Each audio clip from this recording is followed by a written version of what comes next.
Hello students, देखिए बात अपनी जो कोऑर्डिनेशन की चल रही थी उसमें कार्ल पियर्सन का सहसंबंध गुणांक इन इंडिविजुअल सीरीज कैसे कैलकुलेट करते हैं उसका मैंने फॉर्मूला बताया था आपको। और अब उसका एक क्वेश्चन देखते हैं। उसको मैंने दो फॉर्मूले बताए थे आपको, एक थोड़ा सरलीकरण करके और एक जो उसका फॉर्मूला है वो। तो मैं उसको एक क्वेश्चन लेते हैं अपन, उसमें अपन उनको दोनों को सॉल्व करेंगे। मान लीजिए एक दिया हुआ है कि से एक्स और वाई का सहसंबंध गुणांक, कार्ल पियर्सन का सहसंबंध गुणांक ज्ञात करो। एक्स सीरीज तो एक्स दिया हुआ है 10, 12, 15, 18, 25। 10, 12, 15, 18, 25 और 35, 45, 50, 55, 35, 45, 50, 55 और 65 मान लीजिए x दिया हुआ है और y भी दिया हुआ है। तो y के लिए अपने यहाँ जगह छोड़ते हुए कर लीजिए क्योंकि सॉल्व तो हमें करना ही है। तो यहाँ पर हम dx ले लेंगे। dx का मीनिंग होता है x माइनस एक्स बार, फिर dx का स्क्वायर करने के लिए जगह छोड़ देंगे और अब लिख लीजिए y सीरीज। और y का जो वैल्यू है वो है, y का वैल्यू है 5, 7, 13, 15, 20।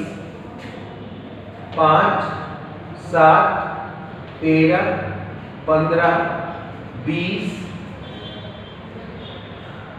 21, 29, 30, 21, 29, 30, 36 and 44, 36 and 44, 1, 2, 3, 4, 5, 6, 7, 8, 9, 10.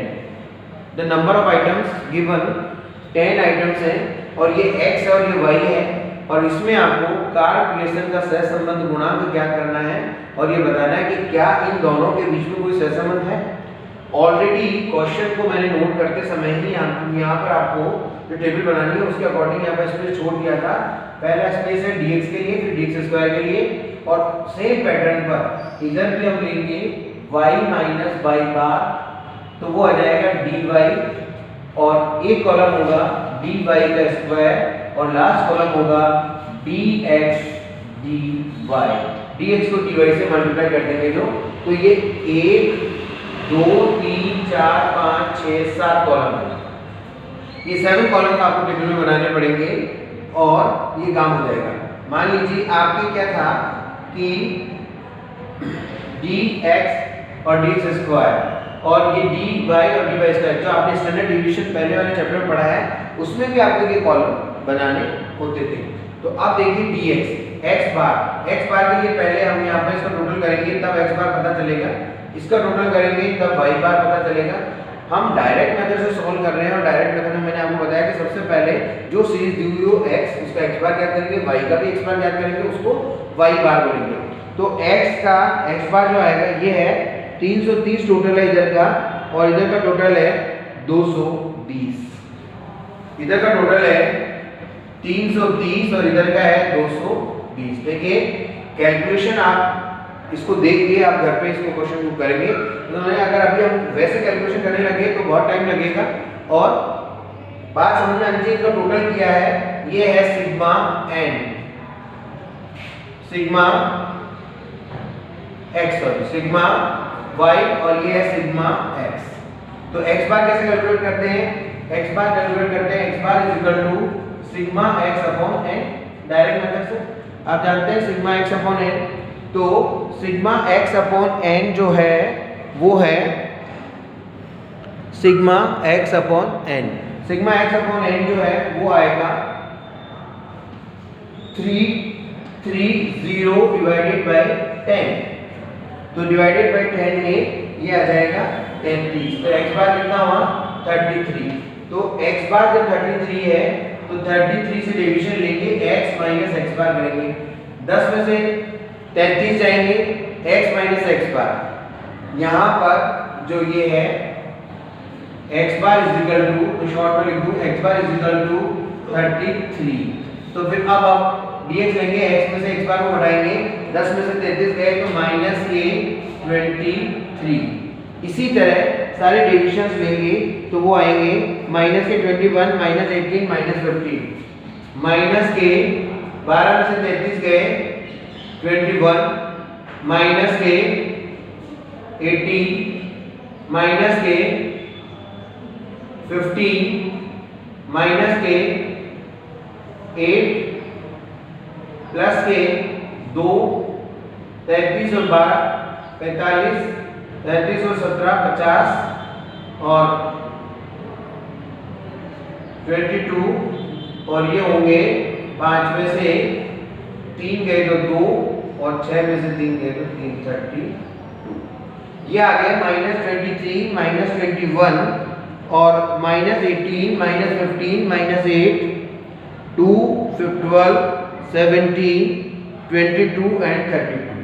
अब इनका स्क्वायर कर लेंगे, 23 को 23 से गुणा करें, इनका स्क्वायर आ जाएगा 23 मल्टीप्लाइड बाय 23 इक्वल, आप कैलकुलेटर लेंगे और कैलकुलेटर में, क्योंकि कैलकुलेटर एग्जाम में अलाउड है, 2, 3, 23 मल्टीप्लाइड बराबर का निशान दबाते ही 23 को 23 से गुणा हो जाएगा और 23 को 23 से गुणा करने पर आएगा 529,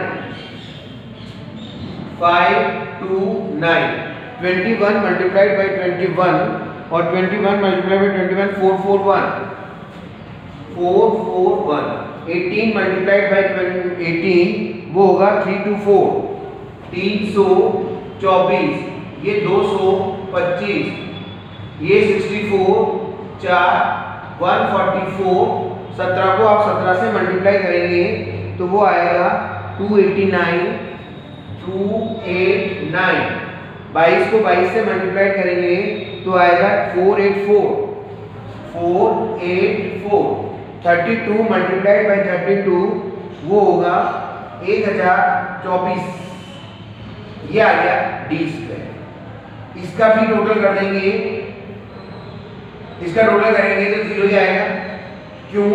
क्योंकि जब x बार से डेविएशन लिए जाते हैं तो डेविएशंस जो x बार से जो डेविएशंस लिए जाते हैं उसका मान 0 होता है।